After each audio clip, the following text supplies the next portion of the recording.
विष्णू सहस्त्रनाम ह्याची निर्मिती कशी झाली तर बाणांच्या शय्येवरती भीष्म पितामह झोपले होते. उत्तरायणाची ते वाट बघत असतात की मृत्यू उत्तरायणापर्यंत त्यांनी थांबवून ठेवलेला असतो आणि सतत ते नामस्मरण करत असतात. जेव्हा भगवान श्रीकृष्ण युधिष्ठिराला सांगतात की तू जा आणि भीष्म पितामहांशी बोल की त्यांच्याकडनं काहीतरी ज्ञान तू मिळवून घे.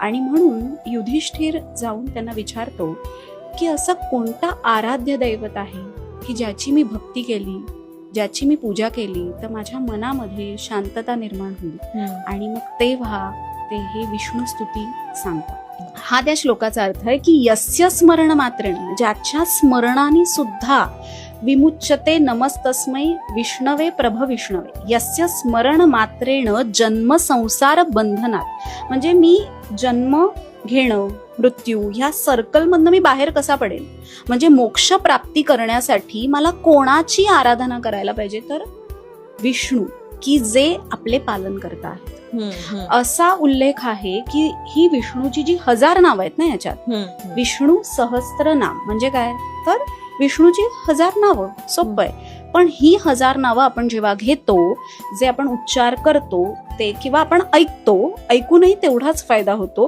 की त्यांनी आपल्या शरीरामधली षटचक्र जागृत होतात. आणि ही षटचक्र जागृत होऊन आपल्यामधली म्हणजे जे सहस्त्रधार चक्र आहे की जे सगळ्यात महत्वाचं आहे ते जागृत होऊन आपल्यामधला सत्वगुण वाढीस लागतो. आणि सत्वगुण वाढीस लागल्यामुळे आपोआप आरोग्य चांगलं राहतं, मनामध्ये पॉझिटिव्हिटी.